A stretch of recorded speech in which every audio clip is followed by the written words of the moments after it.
অতি দুৰ্ভাগ্যজনকভাৱে অতি মৰ্মান্তিকভাৱে জুবিন গাৰ্গ অসমৰ হাৰ্টথ্ৰব জুবিন গাৰ্গক আওকাণ কৰা হ'ল। অতি গভীৰভাৱে আমি দুখ পাইছোঁ।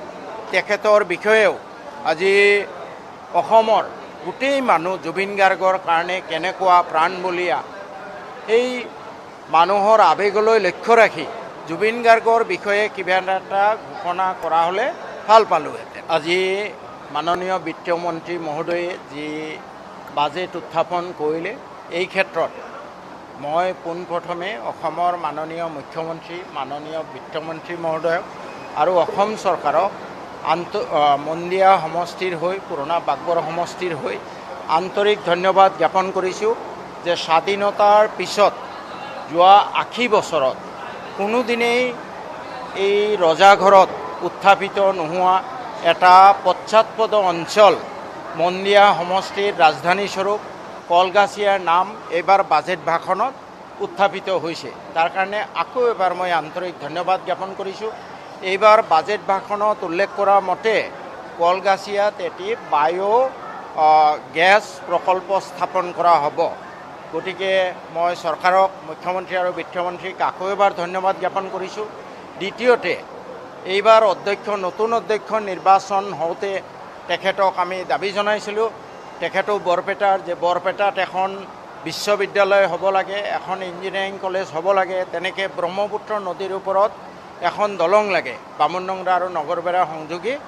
আজি এই বাজেটৰ ঘোষণাত তিনিওটা বস্তু সাকাৰ ৰূপ পাব বুলি আমি বিশ্বাসী, কাৰণ বাজেটত ঘোষণা কৰা হৈছে প্ৰতিখন জিলাত এখন অভিযান্ত্ৰিক মহাবিদ্যালয়, এখন বিশ্ববিদ্যালয় আৰু প্ৰতিখন জিলাত এখন ব্ৰহ্মপুত্ৰ নদীৰ ওপৰত দলং হ'ব। এতিয়া আমাৰ আৰু এটা দাবী আছিলে, মই মুখ্যমন্ত্ৰী মহোদয়ক অনুৰোধ জনাম যে আমাৰ বৰপেটা 1886 চনত স্থাপিত এখন চহৰ, কিন্তু এই চহৰখনক ৰেলেৰে সংযোগ কৰা হোৱা নাই। মানুহৰ প্ৰবল দাবী উঠি আছে। এই ক্ষেত্ৰত অন্যান্য জাগা ৰেলেৰে সংযোগ কৰাৰ কথা কৈছে যদিও বৰপেটাক ৰেলেৰে সংযোগ কৰাৰ কথা নোকোৱাৰ বাবে আমি বৰপেটাবাসী অন্তৰত দুখ পাইছোঁ। এই বাজেটৰ কেইবাটাও কথাই মোক সুখী কৰিছে যদিও কেইবাটাও কথাই অন্তৰত অত্যন্ত গভীৰ আঘাত দিছে। এই বাজেটত আমাৰ লাচিত বৰফুকনৰ কথা কোৱা হৈছে, শ্ৰীমন্ত শংকৰদেৱৰ কথা কোৱা হৈছে, কুশল কোঁৱৰৰ কথা কোৱা হৈছে, ভূপেন হাজৰিকাৰ কথা কোৱা হৈছে, তেওঁলোকৰ স্মৃতি যুগমীয়া কৰাৰ কথা কোৱা হৈছে। কিন্তু অতি দুৰ্ভাগ্যজনকভাৱে অতি মৰ্মান্তিকভাৱে জুবিন গাৰ্গ অসমৰ হাৰ্টথ্ৰব জুবিন গাৰ্গক আওকাণ কৰা হ'ল। অতি গভীৰভাৱে আমি দুখ পাইছোঁ। তেখেতৰ বিষয়েও আজি অসমৰ গোটেই মানুহ জুবিন গাৰ্গৰ কাৰণে কেনেকুৱা প্ৰাণবলীয়া এই মানুহৰ আৱেগলৈ লক্ষ্য ৰাখি জুবিন গাৰ্গৰ বিষয়ে কিবা এটা ঘোষণা কৰা হ'লে ভাল পালোঁহেঁতেন। বাকী কিছুমান গতানুগতিক ঘোষণা আছে। ইয়াত বিশেষকৈ তেখেতে কৈছে আমাৰ প্ৰজ্ঞাচালিত উন্নয়ন, কিন্তু প্ৰজ্ঞাৰ বিকাশৰ কাৰণে ইয়াত বিশেষ ব্যৱস্থা নাই। হায়াৰ এডুকেশ্যনৰ কাৰণে অলপ দুই এটা কথা কোৱা হৈছে, কিন্তু স্কুল এডুকেশ্যন পয়া লগা অৱস্থা।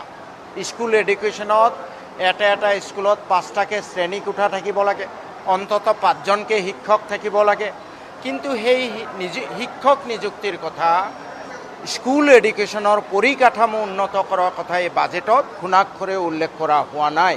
ঠিক তেনেকৈ আমাৰ কিছু পৰ্যাপ্ত নহ'লেও শিক্ষানুষ্ঠান আছে যদিও আজিও আমাৰ বিজ্ঞান প্ৰযুক্তি ছায়েন্স ষ্ট্ৰীম বাণিজ্য শাখা আমাৰ শিক্ষাৰ কাৰণে বিশেষ ব্যৱস্থা নাই। মোৰ এতিয়া মন্দিয়া সমষ্টি পুৰণা বাগবৰ সমষ্টিটো এখন ছায়েন্স কলেজ নাছিলে, হায়াৰ ছেকেণ্ডেৰীবোৰত ছায়েন্স নাছিলে।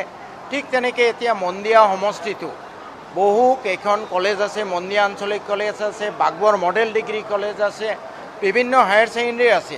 এইবোৰত মানে অসমৰ এই ছায়েন্স কমাৰ্চ ষ্ট্ৰীম ইন্ট্ৰডাকশ্যনৰ বিষয়ে বৰ বিশেষ আলোচনা বাজেটত দেখা নাপালোঁ। ঠিক তেনেকৈ গৰাখহনীয়াত গৃহহীন মানুহৰ সংস্থাপন এটা জ্বলন্ত সমস্যা, গৰাখহনীয়া নিয়ন্ত্ৰণ এটা জ্বলন্ত সমস্যা, আৰু এই সমস্যাৰ গভীৰতালৈ লক্ষ্য ৰাখি যি ধৰণে এই বাজেটত আলোচনা হ'ব লাগিছিলে, গৰাখহনীয়াৰ নিয়ন্ত্ৰণৰ বিষয়েও তেনেকুৱা বৰ বিশেষ আলোচনা নেদেখিলোঁ। আৰু ঠিক তেনেকৈ গৰাখহনীয়াত গৃহহীন মানুহক সংস্থাপনৰ বিষয়েও বিশেষ কথা কোৱা নেদেখিলোঁ।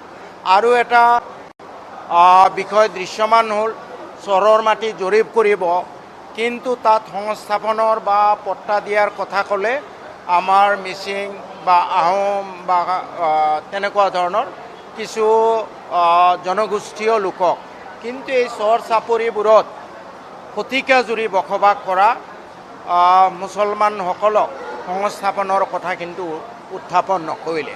চৰকাৰে এফালেদি কয় সবকা সাথ, সবকা বিকাশ, সবকা বিশ্বাস, এই আপ্তবাক্যৰ প্ৰতিফলন আমি বাজেটত দেখা নাপালোঁ।